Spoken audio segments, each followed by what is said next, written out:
Welcome to State of Mind, Being Human and Living Well, broadcasting on KSQD Santa Cruz, 90.7 FM, and live streaming over the web at ksqd.org. I'm your host, Deborah Sloss, licensed marriage and family therapist. Today we're going to be learning about postpartum or perinatal depression, which is now being called perinatal mood and anxiety disorders, in order to include the symptom of anxiety which is common in the condition. In this episode, we'll be using the terms postpartum depression and perinatal mood and anxiety disorders interchangeably. Both refer to a mood disorder that can affect women after childbirth and can include feelings of extreme sadness, anxiety, and exhaustion that make it difficult for moms to effectively care for themselves and their babies. Fathers and partners may also experience postpartum distress. These conditions are underrecognized and often underdiagnosed and can occur at any time in the first year, with onset often occurring unexpectedly several months after the birth or the adoption of a new baby. Without treatment, postpartum depression can last for months or years. Today, I'm joined by two guests, Laura Valsett, who is here to talk about her experience with postpartum depression, and Maggie Muir, who will help us understand what it is, who's at risk, and how and where to get help and support. Let me tell you a little more about my guests. Laura Valsett and her husband came to the United States in 2006.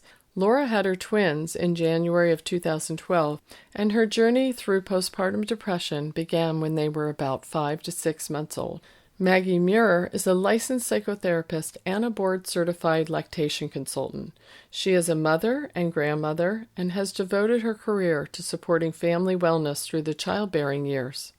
Maggie led the Perinatal Mental Health Coalition of Santa Cruz County from 2014 to 2018 and has led trainings locally and nationally on perinatal mental health and the intersection of maternal mental health and breastfeeding. Maggie founded the Postpartum Wellness Support Group, which has been running locally since 2005. Welcome. Thank you. Yeah, so nice to have you both with us. So, it sounds like a really big subject. As you could hear, I was struggling a little bit with the name because it's now called Perinatal Mood and Anxiety Disorders, or PMAD. And can you tell us a little bit about what that is and who is affected by it? Sure. I will explain the names in just a moment, but to put postpartum depression and anxiety in context, the perinatal period, pregnancy and postpartum, is the most vulnerable time in a woman's lifespan. And it is the time most vulnerable for the emergence or recurrence of a mental health disorder. Having a baby can be a wonderful and miraculous time. It can also be a perfect storm for a mother's well-being and mental health. A new mom is healing from birth, caring for her baby around the clock. Her sleep is disrupted. Her hormones are in dramatic flux. We know hormones affect brain chemistry. And whether this is her first baby or her fifth, whether she's just given birth or just adopted a baby, this is a profound time of adjustment for a family. And this mom, baby, and family need great care and support. So there's a whole spectrum of mood disorders that can occur during pregnancy and postpartum. We used to commonly refer to postpartum depression, and now we know there's just this broader understanding of what can happen for a new mom. Are they also referring to the period during pregnancy and changing the name? Yes, Okay. yes, because perinatal refers to pregnancy and postpartum, yes. And mood and anxiety disorders, that sort of is, to catch all of the anxiety symptoms that are really common postpartum, during pregnancy and postpartum. So if we look at the spectrum, we can start with the baby blues, which actually aren't a disorder. This is a normal occurrence. About 80% of new moms will experience the blues. It's a transient a time of emotional tenderness or tearfulness, irritability in the first 2 to 3 weeks postpartum. This typically resolves with rest and care. So when you say 80%? That this is just normal. Like you can, if you have a friend that's having a baby or you're having a baby, you can expect that you're going to be teary the first days and weeks. You're going to look down at your baby and just start to cry because she's so beautiful. You know, you might catch the long-distance telephone ad on TV and find yourself weeping. It's just a very tender time. I see. And Mother Nature wants a new mom to be in a state of heightened sensitivity, to bond with and attune to her new baby. So this makes sense evolutionarily. Beyond these blues, which are normal, postpartum depression and anxiety are also common and can occur, as you said, anytime during the first year postpartum. Untreated, it can continue on into the second or third year of a child's life, and we then refer to that as maternal depression. So common symptoms of postpartum depression would be crying and sadness, irritability, sleep disturbance, often feelings of guilt, shame, and hopelessness, loss of pleasure in things she used to enjoy, and frequently concerns about bonding with her baby. Common symptoms of postpartum anxiety include excessive worry, sometimes panic, often insomnia. So this is a mom who can't fall asleep even after her baby does. And just imagine, you know, you're a new mom, you finally get your precious baby to sleep, and then you're lying awake having anxiety, and you know your baby's going to be awake again in 2 hours. So this can become a really vicious cycle. And we know that sleep deprivation can exacerbate anxiety. In the postpartum wellness group, we often say that Mother Nature selected for a new mom to be hypervigilant. Again, evolutionarily, mom is responsible for the most vulnerable member of the family, her tiny, helpless baby, so we want her paying attention. In the group, we also talk about the fact that fear comes with love. And when you fall in love with your tiny, fragile baby, it's natural to worry about anything happening. It's normal to be in a state of heightened sensitivity as a new mom. If you're crying more than your baby and feeling hopeless and guilty, you need prompt care. These are symptoms of depression. And likewise, worrying about your new baby is normal. Being incapacitated by anxiety and panic isn't. And so we need to help you find resources to calm your nervous system. You were saying that 80% of people get typical blues, that's just part of it. But of that, you know, what actual group actually develops what you'd consider perinatal mood and anxiety disorder, and how does one know the difference? Perinatal mood and anxiety disorders is just the catch-all sort of umbrella for what can happen during pregnancy and postpartum. And how you know the difference is, so the baby blues are transient, they happen early. You know, if a mom's 3 or 4 months postpartum, if she's having trouble getting out of bed, feeling really debilitated, we know that's not the baby blues. Okay. So, because, and the baby blues tend to be early and kind of transient. You know, perinatal depression and anxiety doesn't discriminate, cuts through, you know, all racial and ethnic categories, socioeconomic, sexual orientation, etc. Just in all your work with new moms, do you see that people who experience this, does it get better for them? Absolutely. Absolutely. Depression and anxiety are treatable, and all of these mood disorders have the potential to be temporary and, you know, resolve with care. Mm-hmm. And we're going to talk more about what kind of care in a little while. Yes, we'll get into that. Yeah, we'll get into that. And so, Laura, thank you so much for graciously coming in and very welcome. To share your story. Happy to. Yeah, so you had experience with postpartum depression, and you were willing to come in and tell us something about how this happened in your life. So, as you mentioned, my kids were born in 2012. We did have fertility treatment in order to get pregnant, which I'm sure Maggie can talk about, but it does put you in a higher risk category for what I tend to refer to as PPD. PPD. Postpartum depression. And I often miss off the anxiety too, just because it's easier to say.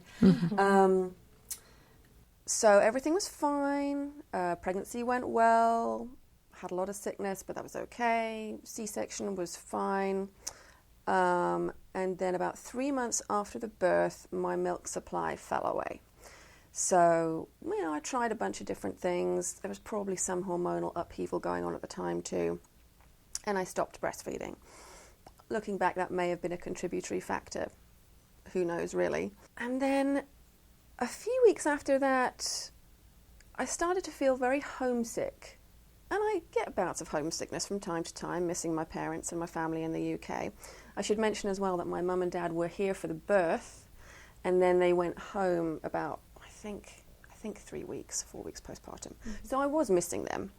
And that's pretty typical. It was a big transition. Yeah, I mean, this is suddenly it's just me. Yeah, and it's pretty typical that people don't stay much longer than that either. Right, yeah. exactly, and they couldn't. So I suddenly started feeling oddly homesick, and I couldn't shake it. And I started to just feel a bit crummy and a bit low.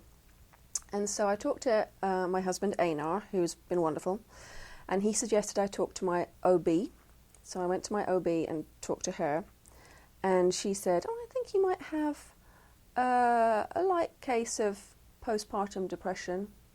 I'll tell you what we'll do. We'll set you up with a therapy appointment and see where that goes, and sent me home. And it was at that point, I think unconsciously I'd been probably like holding on, thinking that I'm sure when I see the OB, she'll say, there's nothing to worry about. And maybe she'll give me some kind of pill or vitamin, and she'll send me home, and it will all be fine. Mm-hmm. And as soon as she said that, the floodgates opened. So I went home, and that night, I remember, my husband remembers it so clearly, so do I. He made me Dungeness crab with mayonnaise and bread. It's one of my favourites. And I just sat there and stared at it. And he said, you're not hungry? And I was like, I can't eat. I cannot eat. I'm so sorry. I can't eat this. And immediately alarm bells started to ring. And we were like, what? This is very odd. I like my food. It takes a lot to put me off my food. And so I was just bemused, and I started to feel very upset. The anxiety really started to take hold. I started to feel like you do before you're going into an exam, all the time. I just have to say, since our listeners can't see, you have your fists clenched. Yeah, as if you're, wrapped in a vice or something. Definitely. Mm-hmm. That's what it felt like. Mm-hmm. And I remember calling Mum and Dad on Skype, and we were talking, and my dad said, so, he'd been prompted by Einar, I think, and went, how are you feeling? And I immediately just went, oh, it's so terrible. I can't do it. And he said, do you want us to come back and stay? Yes, please. And then within within a week, they took a horrible selection of flights to get here, and they were back, and they stayed for another 3 months. So they were lifesavers, as was my husband. So that's just having that support come in. Oh, just knowing they were on their way even was so much better. Mm-hmm. So would you say one of the principal feelings was overwhelm? Yes, definitely. Mm-hmm. I do remember my kids when anything new would happen, because the stages seem, what do they say, the days seem long and the years are short. Mm-hmm. And it did feel like I was in this was going to be my life forever, taking care of small babies who needed me all the time. And I mean, it was 2 at once, so it was pretty relentless. Just every time they developed a new habit, or their nap schedules changed, or even later when they started to eat, solid food, I was like, oh no, I can't cope with this. I just found an equilibrium. Can we pause for a bit? And of course, babies don't pause; they just keep going. Mm-hmm. And so, there was definitely that feeling of I can't keep up with this. I can't cope. Mm-hmm. And just like he was saying, Maggie, not being able to sleep when the babies sleep, that began as well, and that would mean that we'd do the feedings and stuff. And as it got to sort of the 5-6 month mark, I guess I would be waking up at 2 and staying awake until 6 when the babies woke up, and then that would be it. Wow. And I would be so tired. Yeah. But anxious as well, so I couldn't sleep. So you were saying that you called your OB at about 3 or 4 weeks? 3 or 4 months. 3 or 4 months, yeah. Okay. And then between, now you're jumping to 5 and 6 months. So did you get some help? I did. So at the 4 month mark, OB sent me home, we'll make you a therapy appointment. Then I sort of fell off this cliff instantly within 48 hours. And I think we called you, Maggie. I can't remember. My memory is also very hazy for all the reasons, babies, PPD, the whole, so my timeline is a bit messed up. But I'm pretty sure we called Maggie.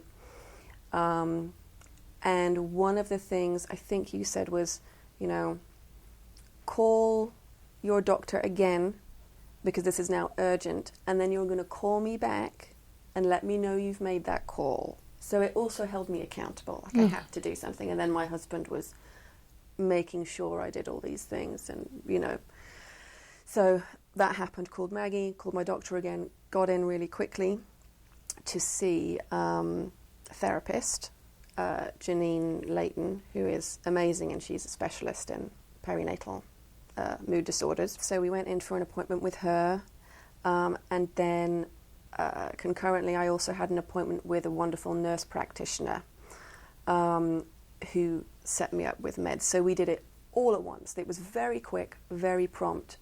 I'm profoundly grateful for being part of this community that has all these resources, and they were just instantly deployed. It was like just throw everything at it, which is honestly, I think, the way you need to do it. There's no point sidling up to treating this thing. Just throw everything at it. Why is it so important to treat it quickly? Oh boy. Well, it's really important because mom is suffering and her family's suffering. And, you know, a mom can really spiral into crisis if you're not sleeping. A couple of days without sleep can really set you up for a mental health crisis. For a mom with a history of bipolar disorder, a mom can have a psychotic break if she goes a couple of nights without sleep. You know, it's just, also it's just really important that we get a mom get help and relief so that she can enjoy this time with her babies.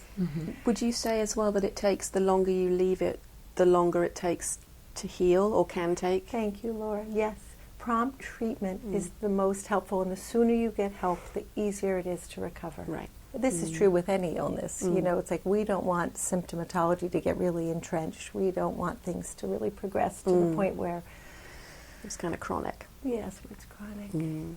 One of the things I noticed with my experience with it was that it's even with early and very effective treatment, it's very easy for those symptoms to become chronic in a way that makes them appear like they're your new normal. And luckily, because I was in treatment and my whole family was aware of it, they were able to tell me that these were symptoms and not, Laura's just a terrible mother and that's just the way it is. Oh, that was the meaning that you were making? Yes, I don't know, your brain... My husband used to say to me, your brain just hates you right now. It's not telling you the truth. Yes. You know, it's making up the symptom of this illness is that you will tell yourself stories about yourself, what you're like as a mother, why you're destined not to be a good mother, that you'll never be any better than this. It will couch those feelings and those anxieties in different packets and just throw them at you one after the other. So you might quash one and then the next one will surface and that'll need quashing as well. So I had things like, well, because I'm an only child, I would have thoughts like, well, I'm an only child and now I've got twins. I'm just not genetically, I'm not set up for this, for my experience. I'm too selfish to be a mum, clearly. I'm just not strong enough. You know, all these different things. My mum was such a great mum. I'm never going to be as good as she was. And I remember my husband having to, and this was in the early stages when we just had started therapy and meds. All the symptoms kind of came to the surface. So there was a period of me feeling really awful, despite the fact that I was in treatment. It just had to come out. And my husband would sit with me and he'd be there at 2 a.m. God love him, he was amazing. And he would just sit and he would hold me while I sobbed for like an hour or two.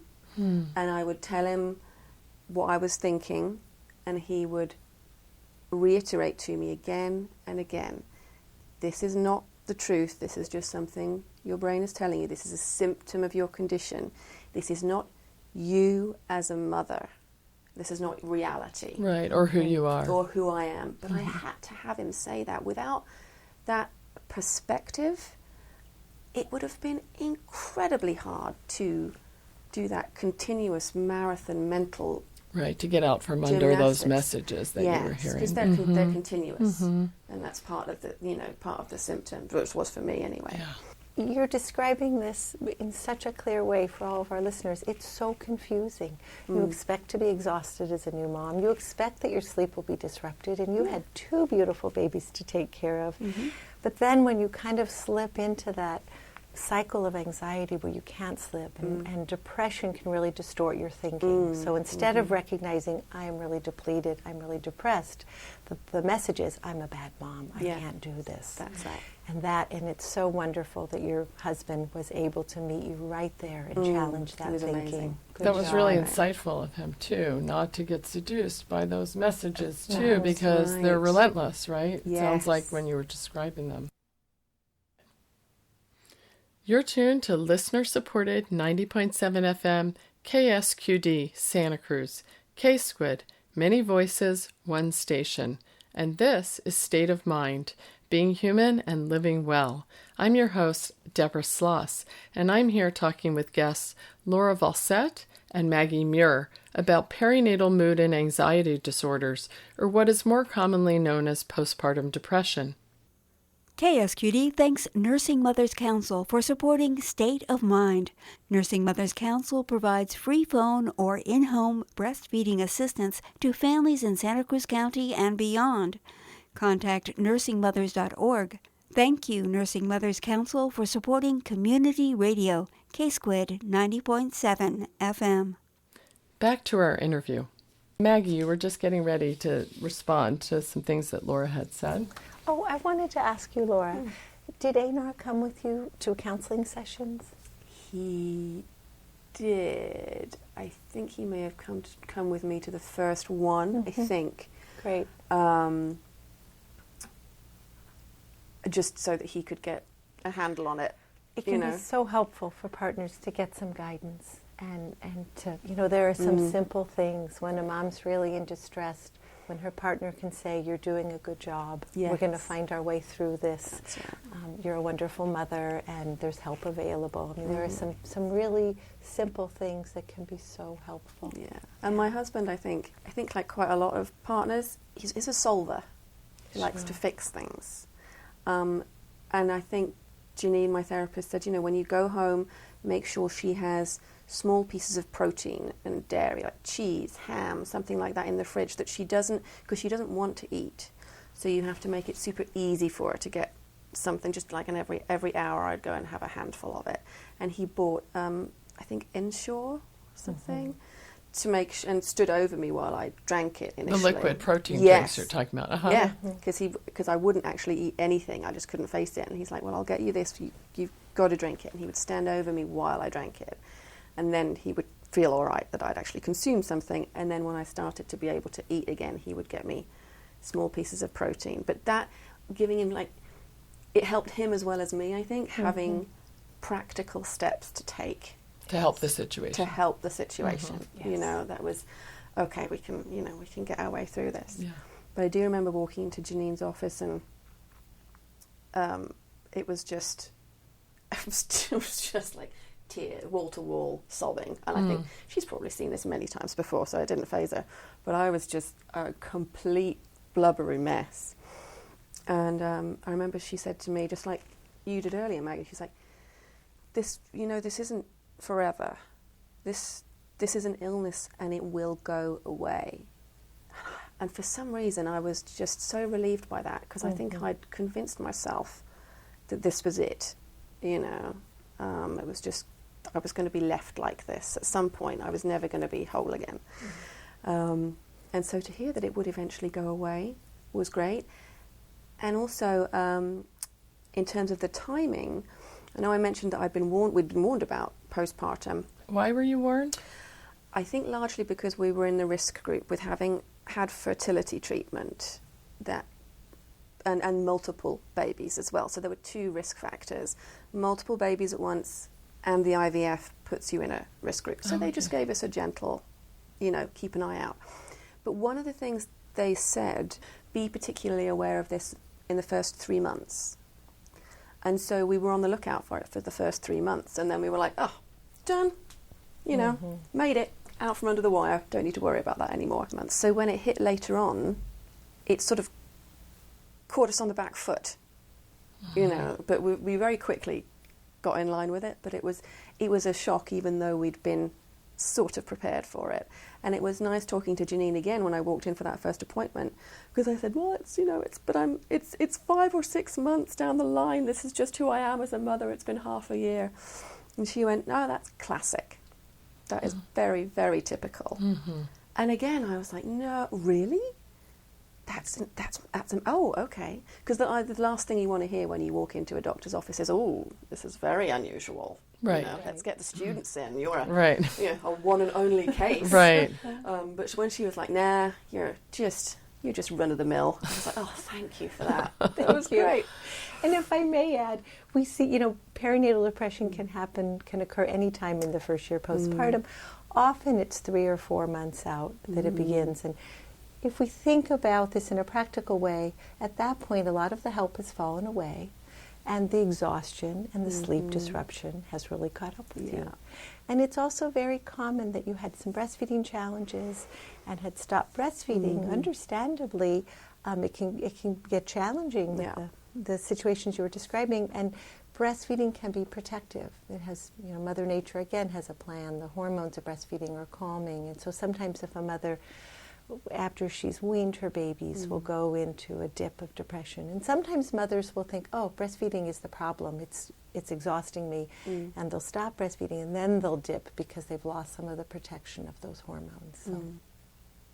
I want to come back to something because it went by very quickly, but I think you mentioned that when you went in that next time to see your OB and you were, serious about something is very wrong, that you said you were quickly put on meds. And I wanted to just check that with you. Is that what you said? I was, okay. Yes. It was both at the same time, pretty much. Okay, so I want to turn to Maggie on that and ask, is that a common part of the treatment? And I think many people might have reservations. Can you share some information about the role that meds play in helping with postpartum depression? Sure, I'm happy to.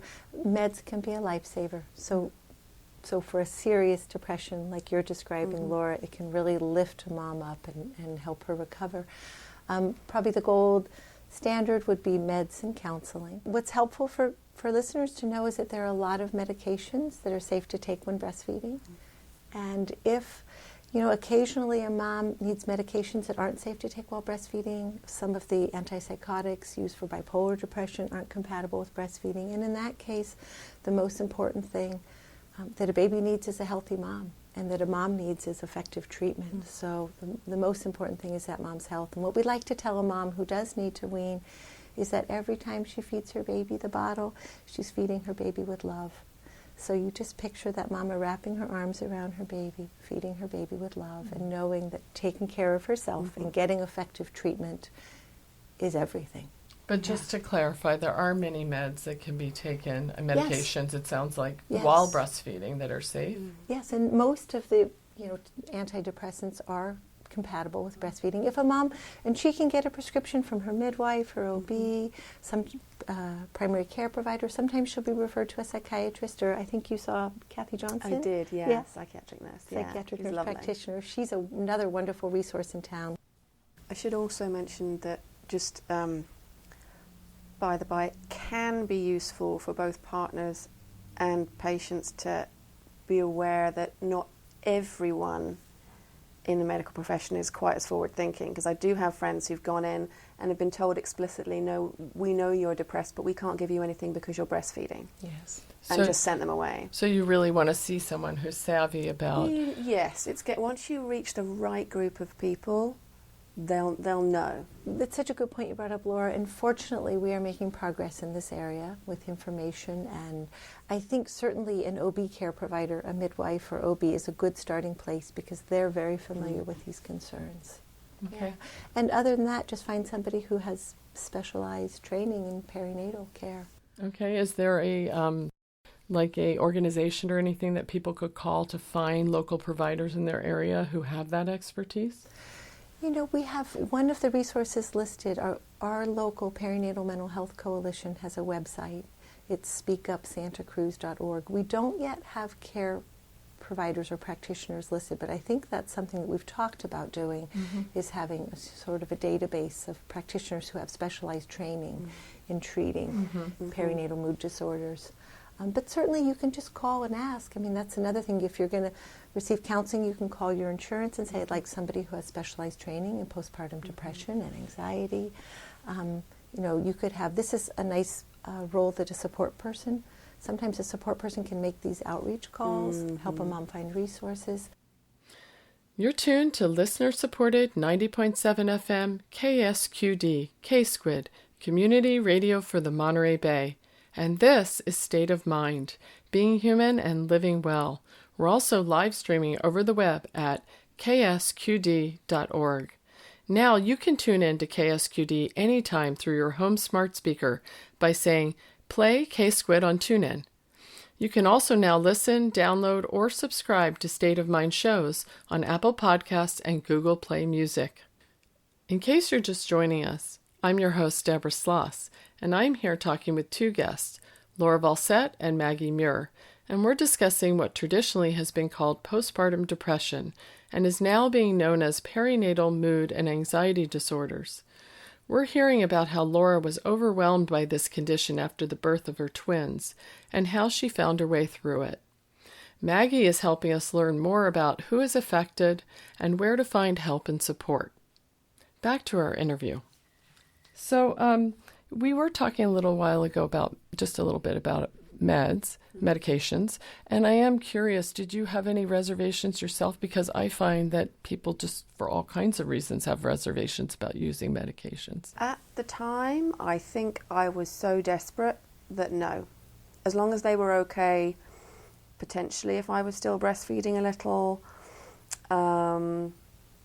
then no. I think I did worry that they would change me, turn me into someone else. Was that your experience? No, definitely not. What was your experience? What benefit did you get from medications, if any? From what I remember, initially I was put on something to help me sleep. And then I was put on a medication to address the depressive piece. And that that worked. It did take some time to bed in. I think what I noticed first was intermittently a slight lifting of this cloud. It's like you're walking around under a big cloud or with a big weight. And it would suddenly feel like I'd breathed out. And there was this, oh, everything's not so bad. And I'd be able to look at the kids and enjoy what they were doing. You know, because there's also this awful guilt when they're this little and everyone says, oh, this must be the happiest time in your life. And, you know, aren't you enjoying every moment? And you're like, no, it's horrible. So actually being able to look at the kids and enjoy them made me feel good, because I've been feeling very guilty about not being able to do that because I've been so ill. And then eventually I remember going into Janine and saying, you know, am I manic? Is this sort of, you know, I feel quite good. And she said, no, you've just forgotten what it feels like to feel normal. You know, this is you. This is usual. And I was like, oh, I think I'd forgotten. When things did resolve, were there any lingering symptoms for you that you live with for some period of time, or you might still live with now? Yes, definitely. So I got immeasurably better, and it was wonderful. As I mentioned, fatigue was one of the ones that was hard to kick, and it became a delicate dance of exactly, is this normal? Because you lose sense of what is in fact normal, and in any case your normal's changed because now you have kids. Yes. So you have to figure it out a little bit, and I found that being tired continuously was one of the things that got to me. And so that was adjusted through meds. We had some that were a little more stimulating, and that worked well. Again, they do take time to bed in. I would like to emphasize that because I don't think it's something people necessarily are aware of when starting antidepressants. But there is, and if you're not talking to the right people, they might not inform you about what to expect. Well, what kind of period of time are you talking about? Maggie's probably better placed, but I think for me it was, they broke it down into here's what you can expect in the first couple of weeks. then from, within the first month, then within 6 weeks, and I think by 4 to 6 weeks you should be feeling, things should have bedded in and you should be able to assess how effective they are. But in the meantime, there's sort of, I feel great because I'm taking a pill. And that could be placebo, and then you may feel terrible again, and then maybe you get up a bit, but it's not quite so high. And then, and it gradually, and I would have days where I'd suddenly be like, oh no, I'm back to where I was. But because I'd been warned that this was part of the process, you don't suddenly think, oh, well, they're not working, and stop taking them. Yeah. You stick with it. I can really hear in your story how important it was for you to have guides and people that said to you, I know what this territory looks like. Yes. You're going to be okay. Yeah, exactly. It might go like this. Yeah, I can map it out. That sounds like that was really important to you all along the way. It stopped me making decisions that I might have made that would have been detrimental, like stopping the meds too early, which in any case wouldn't have been good for me because stopping medication like that cold turkey is a terrible idea. But yes, it was very helpful to have those people and have Einar there and have him be told that stuff too, so that if I forgot, he could remember it. And we got through it together. Yeah. So Maggie, I want to ask you, how common is it for people to have lingering symptoms, after the initial improvement? Well, one thought is if a mom doesn't get comprehensive care, she may continue to suffer. If she gets inadequate care. And then if a mom does get good care, there's always the risk of relapse. And parenting is hard work. It's pretty exhausting. So a plan for self-care and monitoring of symptoms is vital. And often in my counseling practice, working with new mothers, I would work with a mom for a period of time, weeks or months, and she would find her way, to wellness. And then she would often call and come back months or years later and say, I need to check in. I've had some stressful events in my life, or I've noticed I'm not sleeping again. Maybe I need to go back on my medication, or just touch base and get some support. Often it was just getting support, but then it was usually easy. Once a mom has been on a healing journey and found what resources really help her, usually it's pretty simple to get back on track. With a little bit of support. With a little bit of support. You have more self-awareness of what you need, what your symptoms are, and where those resources are. You catch it earlier before it gets too much for you to handle too. Like, I'm better at recognizing when I need to take care of myself now. Good. Yeah. And when I need sleep, or recognizing that I haven't been eating well, or self-care is everything, and that's the hard part as a new mom, and especially as a mom of twin babies and a husband who's working really hard because he feels a sense of responsibility to really provide that part of your story. So making your time for you, putting your needs in the equation and thinking about what you need and taking time to care for yourself is vital. I think when you and I were first talking about you coming on the show, you said something about that whole metaphor of beating it. Yes. And how your relationship to that has changed. Could you say something about what that's been like for you? And where are you now with that? So I think it started when we were talking about the phrase warrior mum, maybe. And I realized I didn't particularly like that phrase. And where did that come from? I think it was social media, I think, maybe. People referenced it in the mental health sphere as a way to refer to survivors of postpartum. And I guess it made me feel a little uncomfortable, simply because for me, that approach of fighting this thing and denying it and, battling against it was actually the opposite of what I needed to do. It's what I've been trying to do with the anxiety. That was what function the anxiety was producing. It was like, if I'm anxious about this and I'm thinking about this, I'm going to solve it and I will do everything I need to do and be perfect. And once I let go of that and realized that I just needed to fall apart and surrender, there was no way around this, I was going to have to just fall to pieces and see what happened. That worked, but it was that surrender that did it. And then accepting who I was, being very gentle with myself, gently prodding myself to do maybe a little bit here and there, but not hitting myself over the head with the sense of guilt or shame or responsibility, or, well, I must go out for a walk because otherwise I'm not going to get well, and then I'm not making the effort. So I know also when we talked initially about you coming on the show, you mentioned that you see yourself as being in a recovery process, which I think of as sort of an ongoing practice. I love that word recovery because it really implies that. Yeah. So what are some of the ongoing practices that you've adopted to support yourself?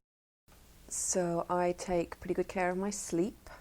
I do make sure I have, I think what I was told was like sleep hygiene. That's sort of on point. You know, I don't have light, I don't use my, when it gets towards the evening, I put my laptop on, I have night mode on my phone, you know, with that yellow light, so it's less likely to keep me up. I put my phone down when I go to bed. Sometimes I don't, but most of the time I do.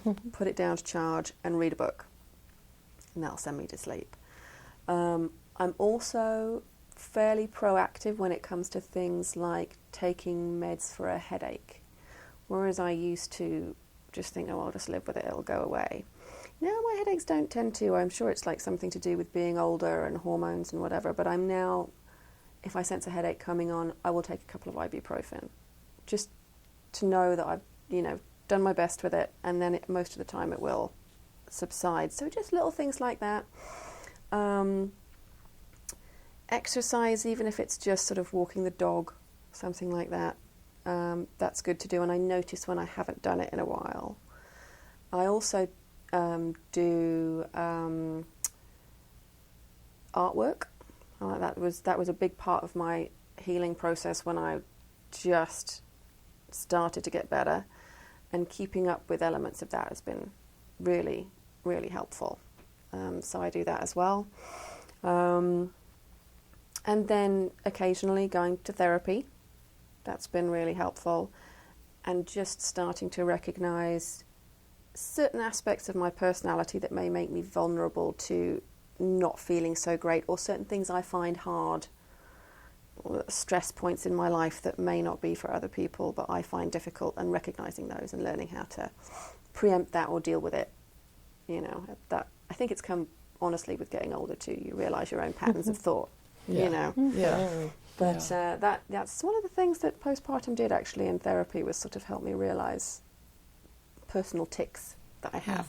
Yeah, and motherhood in general. There's almost nothing more that will teach us a lot about ourselves. Very true. Yeah, definitely. Well, I really commend you on, what a journey that you've been through, and also your willingness to come and share, because I think it is something that many times people are, suffering in silence. Yes, definitely. Feeling a lot of shame and not coming out, and it's such a common Several experience. of my friends, I mean, as soon as I came and went, I've got postpartum and I feel terrible, I think I put it on Facebook, several of my friends came out and went, oh yeah, I had that. And I was like, well, you didn't think to say anything, but people don't. And then suddenly you realise there's this whole network of people who've been through it, or, in retrospect had it, all that sort of stuff. So it was really, it was illuminating. So Maggie, I want to circle back around. I'm going to back up a little bit because I realize there's some questions I wanted to ask you that I didn't get to. We were just talking about how people suffer in silence often, and I'm wondering, what do you see as the barriers to people seeking help?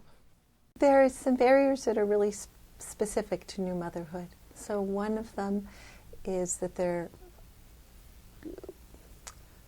we still have a ways to go with education and awareness regarding perinatal depression. So sometimes mothers won't recognize early on what it is that they're experiencing. Again, they'll just feel really exhausted, really anxious, maybe start to have those tapes playing, I'm not a good mom, I'm not cut out for this, without recognizing that this is something that's treatable and that they're slipping into a depression or an anxiety disorder. And then some of the other barriers are childcare. Going out and getting help for yourself is hard when you have a baby to take care of. Therapy, there can be the cost of therapy. Is this considered a medical condition or a mental health condition that when people seek help? Do you know? I think both. Yeah. Because sometimes the medical coverage on insurance is better or different than the mental health. So I was really curious about that. Yeah, I know we paid out of pocket for the majority of my treatment. I think my ongoing medication is covered now. But for the therapy and for seeing Catherine, it was all, out of pocket. It's expensive. We were just very lucky that we could afford it. You know, frankly, I spoke to people when I volunteered on the Warm Line, and you have no resources, and it's really hard. I mean, you can't tell them to go and get help when they can't afford it. You know, they need to find free resources, you know, which is why Postpartum Support International and people like that are helpful. You're tuned to listener-supported 90.7 FM KSQD, K-Squid, Many Voices, One Station. And this is State of Mind, being human and living well. We're also live streaming over the web at ksqd.org. Now, you can catch any of your favorite programs on K-Squid through your home smart speaker by saying, play KSQD on TuneIn. If you're just tuning in, I'm your host, Deborah Sloss, and I'm here talking with two guests, Laura Valsett and Maggie Muir, and we're discussing what traditionally has been called postpartum depression. We've been hearing about Laura's experiences with this condition and learning from Maggie more about who is affected, how they're affected, how to get help and support, and what resources can be helpful. KSQD thanks Family Service Agency of the Central Coast for supporting this program. Family Service Agency provides counseling and support for people of all ages facing life crises and challenges. You can reach them at 423-9444 to see if they can help you. Thank you, Family Service Agency of the Central Coast, for supporting KSQD 90.7 FM. Back to our interview. In this area, can you just sort of summarize what kind of help is out there for people if they are ready to seek help and look for it?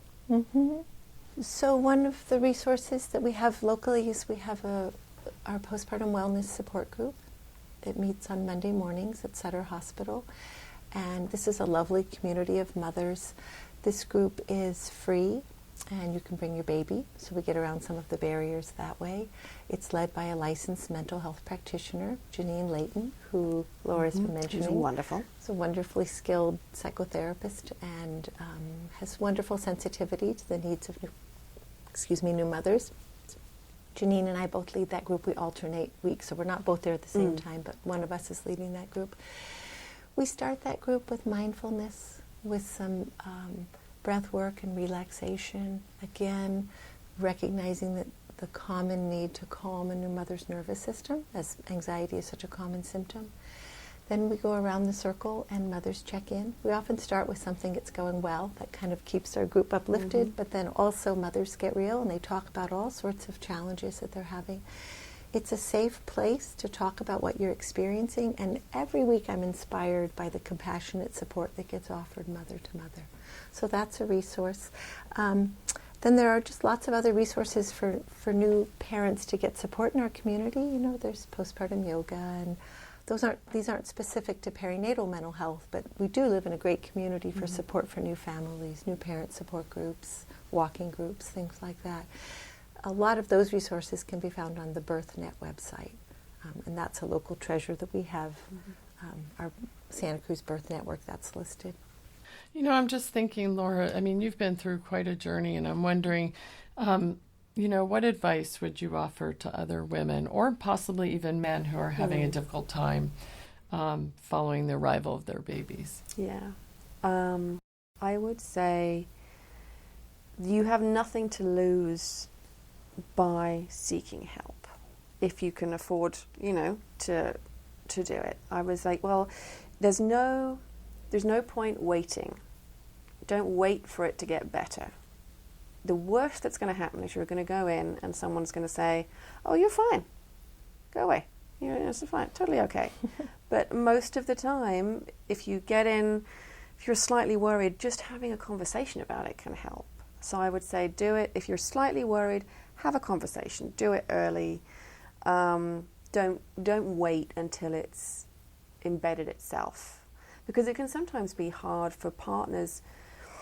You know, everyone's personality, I think, changes a little when they have a baby, and when a woman is in the throes of depression, her partner might then think, well, this is just this is her after having a baby. She's just this kind of person. When that's not necessarily the case, and ANR luckily recognised that. So yeah, tackling it early, so that you can label the symptoms as symptoms and start to deal with them, I would say, is one of the major things. Great. So what would you say, Maggie, if there was a listener out there who maybe knew someone who might be going through something like this, or they themselves, what would you suggest as the very first step? If someone was concerned about a friend. Yeah, or maybe themselves. About themselves. The first step would be to speak up. Speak up and get some help for yourself. So we like to say there's this slogan, speak up if you're feeling down. Mm-hmm. And sometimes enlisting the help, sometimes talking to supportive family and friends can be a great first step, and then they can help you mobilize resources. It's a good first step is also to check in with your healthcare provider. Mm-hmm. Often postpartum thyroiditis and anemia can underlie depression and anxiety. So you certainly want to get a physical checkup. Starting to talk with your healthcare provider can be a great place to start the conversation and get resources, get a list of resources. Offering yourself just compassion and loving kindness, and acknowledging that you're doing a really big job. It's a huge job taking care of a baby, and that you deserve help and support. Mm-hmm. Yeah. Okay. Just curious, are there any resources that we haven't talked about that you want to be sure our guests know about? The two people who were key in my recovery were Catherine Johnson, my psychiatric nurse practitioner, and she's local to Santa Cruz, and then Janine Layton, who runs the group and was my personal therapist, who's been amazing and I still see off and on. You mentioned something about getting calls on a worm line. Can you? Yes. So with Postpartum Support International, I'm sure Maggie can speak to this too. If anyone is concerned for themselves or for a family member, they can call the warm line, which is 1-800-944-4773. Can you say that again really slowly? I can. 1-800-944-4773. And what happens is you will call, you'll leave a message giving some details on your name, and then we listen to our messages and we go through and we call back. And then we have a chat about how you're feeling. And it's the people who take the call are mums who have been through postpartum depression and who are happy to chat about it. And I've found that in my experience, just having someone to connect with and say, oh yeah, no, that I've been there, that sounds awful, was really helpful. And I'd like to add, if I may, that Postpartum Support International is a really well-run organization, and this warm line is a really reliable source of support. Great. Do you want to say that website? Yes. You know? So it's Postpartum Support International, and the website is www.postpartum.net. We're going to have to wrap up, but I'm wondering, is there any last things that, come to mind that you would like to be sure that anyone listening to this, maybe this is the first thing they've heard about postpartum depression, that you think would be important for them to know? I would say that it goes away. It's quite important. When you're in the throes of it, it doesn't feel like it will go away. But just having someone say, this is temporary. This is not how your life is now as a parent. This will go away. Particularly with proper treatment, it'll go away a lot smoother and a lot faster. Beautiful. Yeah. I always like to tell mothers you're not alone. This is really common. It's the most common complication of childbirth. You're not to blame. Postpartum is a very vulnerable time for a new mother, and there are some strong biological underpinnings to postpartum depression and anxiety. Also in our culture, mothers often don't have the support and help that they need and deserve. And with help, you will be well. That's the message that Laura's been offering us. It's a good message. All perinatal mood disorders are treatable and have the potential to be temporary. So speak up and get some help for yourself.